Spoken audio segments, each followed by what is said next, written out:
Victoire du Paris Saint-Germain 4 buts à 2 hier soir contre Monaco.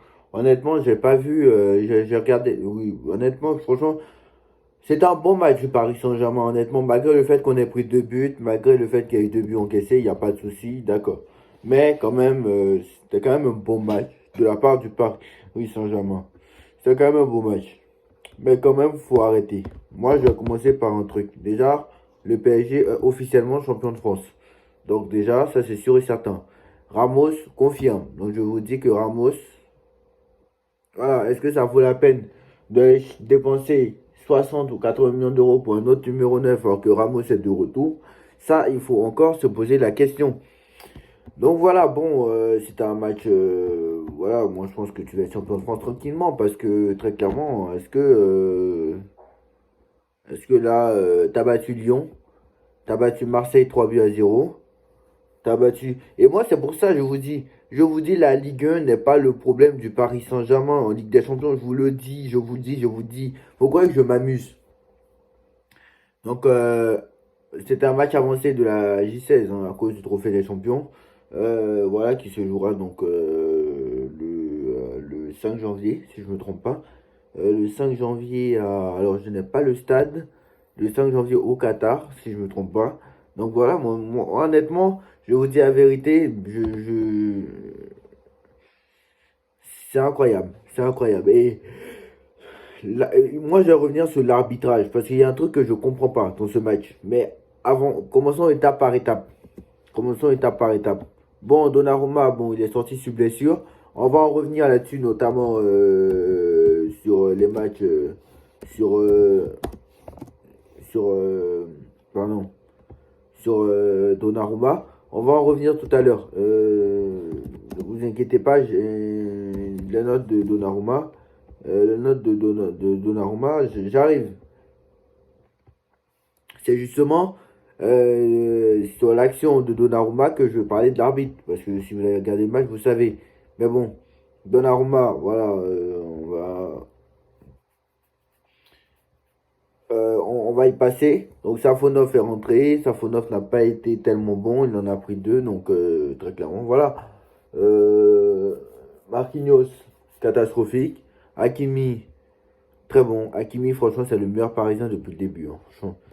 Franchement, c'est le meilleur Parisien depuis le début. Voilà. Voilà.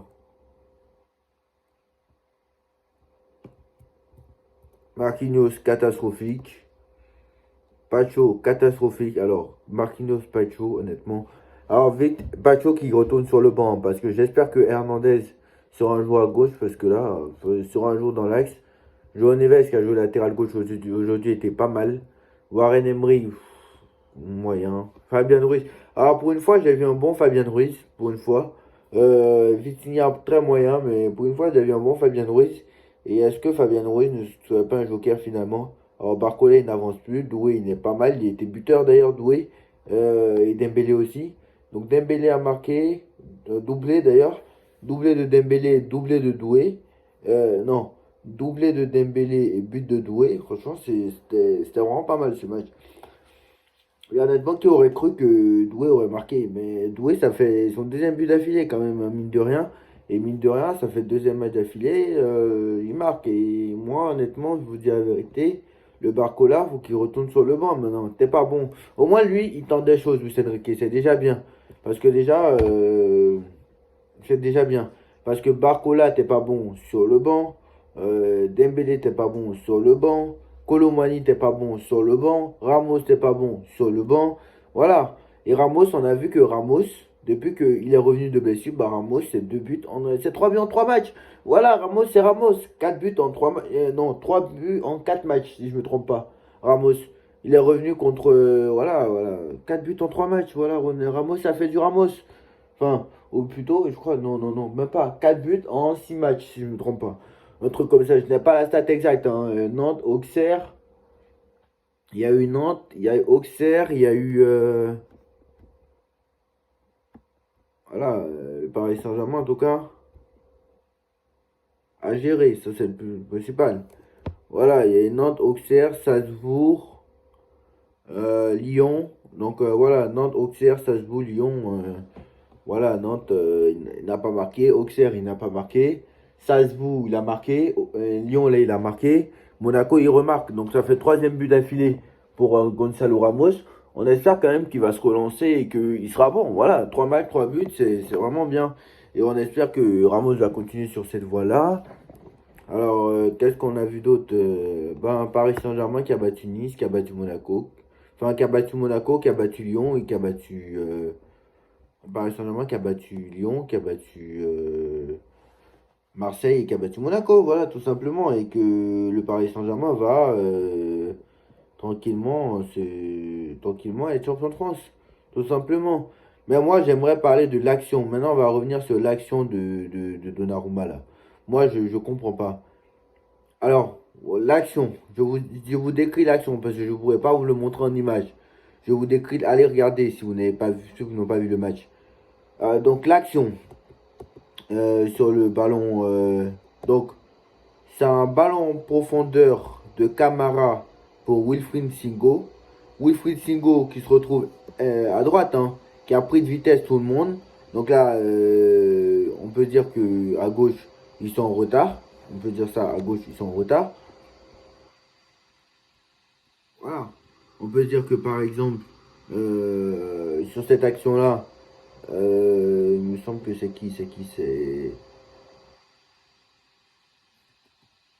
Alors, sur cette action-là, c'est Hakimi, hein, qui a joué latéral gauche. João Neves. Bon, João Neves est en retard, en tout cas. Donc là, sur cette action. Donc sur cette action-là, João Neves est en retard. Bon, après, qu'il n'y ait pas eu carton rouge, ça a laissé la beauté du match. Parce que tu as vu que Monaco n'a pas mis le but et Monaco a joué. Et c'est ce qui a fait que nous, on a mis 4 et que eux, ça leur a permis d'en mettre 2. Monaco a joué cette fois-ci. Donc voilà, c'est ce qui a fait la beauté du match. Malheureusement, si ils sont pas, s'il y a carton rouge et que c'est bien arbitré, ça finit pas à 4-2. Hein. Voilà, ça finit même à plus. Ça finit même à plus. Et je pense que même ça finit même à 4-1, voire 5-1. Honnêtement, je vous dis la vérité, c'est arrêter les choses. Voilà, moi l'arbitre, je comprends pas comment le ballon en profondeur vers Singo. Donc c'est à la 17e minute, hein, le ballon en profondeur de Camara vers Singo. Wilfried Singo qui essaie de piquer, de faire un ballon piqué sur Donnarumma. Donnarumma qui l'arrête, puisqu'il n'a pas assez piqué, donc il a raté son piqué en fait. Et Donnarumma il touche le ballon, et donc il la sort, et en fait sans faire exprès, le pied de Singo, le crampon de Singo, atterrit sur le visage de Donnarumma. Et Donnarumma, quand tu vois, quand il sort, il a des griffures, il est en rouge, il a des griffures, il saignait carrément, carrément il saignait. Et moi, je ne comprends pas comment Singo n'a pas pu prendre rouge sur cette action. Je suis désolé de le dire. Donc là, aujourd'hui, je ne comprends pas. Alors moi, quand il y a... ce n'est pas une question de truc. Hein. Si Paris mérite des rouges, je dirais pareil. Je ne suis pas parce que je suis pour le Paris Saint-Germain qu'il y aurait dû avoir rouge. Mais il y a carrément, ça mérite largement rouge. Pour moi, je suis désolé. Ça mérite largement carton rouge. Vous vous rappelez de Amin Harit, bon, la preuve, hein. Vous rappelez de Amin Harit qui a pris le rouge, qui a pris le rouge lors de PSG Marseille. La chaussure, c'est parce que la chaussure d'Amin Harit était sur le dos de Marquinhos. Et là, on a vu les traces même des chaussures. On a vu carrément des traces rouges de chaussures d'Amin Harit sur le dos de Marquinhos. Et c'est pour ça qu'il a pris en rouge. Mais là, carrément, on voit les traces de Singo. On voit les traces de Singo. Et là, en plus, c'est plus grave. Ce qu'il a fait, Singo, c'est plus grave. Et là, le mec ne prend pas de carton rouge. Mais à un moment donné, il faut nous expliquer c'est quoi votre... Où vous avez eu vos diplômes d'arbitre, les arbitres français? Où vous avez eu vos diplômes d'arbitre? Où vous avez eu vos diplômes d'arbitre? Parce que limite, je suis plus compétent qu'eux, en fait. Je suis plus compétent qu'eux. Et apparemment, il avait arbitré, c'est le même qui avait arbitré Marseille-Monaco. Et il avait fait une autre erreur bête comme ça. Donc à un moment donné, il faut arrêter. Il faut arrêter. Il faut arrêter. À un moment donné, il faut arrêter. Il faut arrêter. Il y a un moment donné, Voilà. Soit tu es bon, soit tu n'es pas bon. Et à un moment donné, faut arrêter. Moi, je comprends pas comment François Le Texier peut arbitrer ce genre de match. Mais bon, sinon le reste, voilà, hein, toujours bon, voilà, Dembélé buteur. T'as vu un Dembélé buteur, t'as vu un Doué buteur, t'as vu un... On avait un très bon match quand même du Paris Saint-Germain. Et honnêtement, je pense que, voilà, ce sera champion de France. Voilà, ce sera champion de France, tout simplement. Ça finira champion de France comme d'habitude, tout simplement. Donc voilà, pas grand chose à rajouter sur ce match. À part que bon, voilà, Paris a dominé comme d'habitude. Et que Paris va être champion de France comme d'habitude, voilà, tout simplement. Parce qu'il n'y a pas de concurrence en face. Bon là, Paris a galéré un peu contre Monaco. On a pris 2 contre Monaco. D'ailleurs, je dois vous dire, honnêtement, je pense que... Honnêtement, je pense que... La vérité, je pense que la Ligue 1 est vraiment trop faible, honnêtement. Et d'ailleurs, c'est pour ça que je vous dis que la Ligue 1 n'est pas le problème du Paris Saint-Germain. La Ligue 1 n'est pas le problème du Paris Saint-Germain. Brest a battu le PSV Eindhoven. Alors que Monaco, c'est censé être meilleur que Brest. Brest, il a dit la Ligue 1 n'est pas le problème du Paris Saint-Germain. Vous croyez que je m'amuse? Regardez Brest. Brest, ils n'arrivent pas à gagner un match en Ligue 1. Brest, ils jouent le maintien en Ligue 1. Et en Ligue des Champions. En Ligue des Champions. Ils sont quand même dans les 8 premiers. Brest, ils sont qualifiés en Ligue 1. Voilà, ils sont 11e sur 18. C'est pas ouf. C'est pas non plus ouf. Mais en Ligue des Champions, les mecs, en Ligue des Champions, ils sont dans les 5 premiers. Donc à un moment donné, faut arrêter de nous dire c'est la Ligue 1.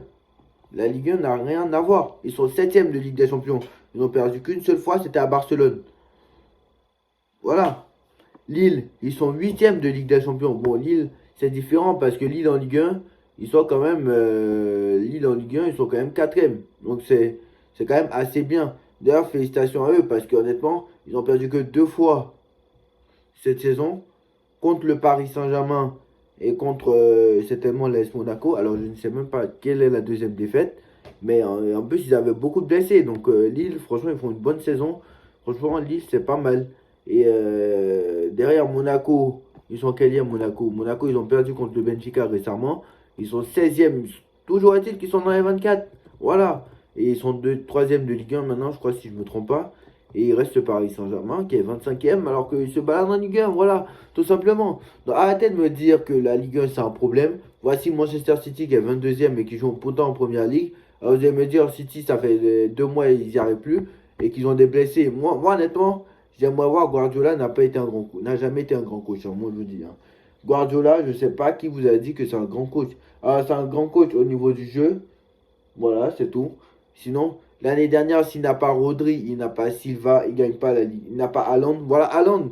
Voilà, c'est grâce à Silva, Haaland et Rodri qui gagne la Ligue des Champions l'année dernière, en 2023. En 2023, le mec, s'il n'a pas Rodri, déjà, s'il n'a pas Rodri, il n'a pas Silva, il n'a pas Haaland, je peux vous dire qu'il ne gagne pas, il se fait éliminer en demi-finale. Je vous dis. Parce que le Bayern, c'était trop faible. Et, voilà, le Real aurait pu gagner.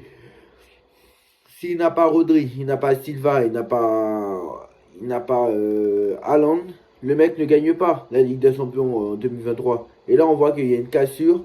Il ne va jamais gagner la Première Ligue. Donc voilà, très clairement, je pense que... voilà. Mais bon, voilà, le Paris Saint-Germain, voilà, bien terminé l'année. Donc voilà, il nous restera un dernier match de Coupe de France quand même à disputer contre Lens. Je crois que c'est dimanche, si je ne me trompe pas. Alors je crois que c'est dimanche, si je ne me trompe pas. Et voilà, voilà pour cette belle victoire. Voilà, c'est contre Lens à 21h dimanche soir. Et après, on se retrouvera donc le 5 janvier pour le Trophée des Champions. Mais voilà, 5 janvier pour le Trophée des Champions. Après, bon, voilà, il y aura un gros calendrier, hein, je vous annonce. Hein. Il y aura un gros calendrier jusqu'en avril, hein, je vous le dis. Hein. Lens, là, t'as Lens. Après la trêve internationale. Pardon, la trêve hivernale. Mais même avant. Parce que là, dimanche, tu as Lens en Coupe de France. C'est les 32e de finale. Tu pourras même pas faire tourner parce que c'est Lens. Voilà, ce n'est pas une équipe amateur, donc tu pourras pas faire tourner. Le 5 janvier, tu as le trophée des champions contre Monaco. Le 12 janvier, tu as PSG Saint-Etienne. Bon, ça, normalement, ça devait être plus facile. Le 19 janvier, tu vas à Lens. Sachant que, je rappelle, le 22 janvier, tu as Manchester City. Le 26 janvier, tu as Reims. Alors, je ne sais pas si, normalement, si je ne me trompe pas, les 16e de finale devraient être placés entre le 12 et le 19 janvier. Voilà, normalement. Puisque de toute façon, après le 19, tu joues le 22. Tu joues 3 jours après. Et là, après, tu joues 4 jours après. Et là, après, tu joues encore 3 jours après. Donc, c'est impossible. Et ce n'est jamais en février, les 16e de finale. Donc, forcément, tu vas jouer ton 16e de finale entre Saint-Etienne et Lens. Et si tu tombes contre une équipe qui n'est pas forcément bon. Bref, en tout cas, ce qui est sûr, c'est que tu as ton trophée des champions PSG Monaco, tu as Saint-Etienne, tu as Lens en Coupe de France, tu as Manchester City, tu as Reims, tu as Stuttgart, tu as Brest. Entre Brest et Monaco, tu risques d'avoir ton 16e de finale. Donc attention, attention, attention, attention. Alors, le 16e de finale, ça risque d'être entre Saint-Etienne et Lens. Voilà. Et entre Brest et Monaco, c'est tellement le 8e de finale. Mais voilà, si tu tombes contre en gros, voilà. Et après, si tu es en barrage de Ligue des Champions, j'en parle même pas. Parce que là, en février, on a 9 février Monaco. Si on est en 8e de finale ou en barrage, on a notre équipe de barrage, on a Toulouse. Et après, on affronte Lyon encore. Après, il y a Lille. Après, il y a Rennes. Et après, il y a Marseille. Et sans compter les équipes de Ligue des Champions s'ils doivent se rajouter. Donc on a un gros calendrier jusqu'au 16 mars. Alors c'est bien parce que cette année, le Classico est le jour de mon anniversaire. Donc très très bien d'ailleurs. J'aurais aimé aller au Parc des Princes, mais je ne peux pas parce que le lendemain j'ai cours. Donc voilà, malheureusement. Mais en tout cas, ça aurait été bien. Donc voilà. Dites-moi en commentaire ce que vous en pensez. En tout cas, victoire du PSG 4-2 contre Monaco, hein. Le Paris Saint-Germain, évidemment, plus que jamais en tête. Dites-moi en commentaire et on se retrouve très vite pour une nouvelle vidéo. Tchuss.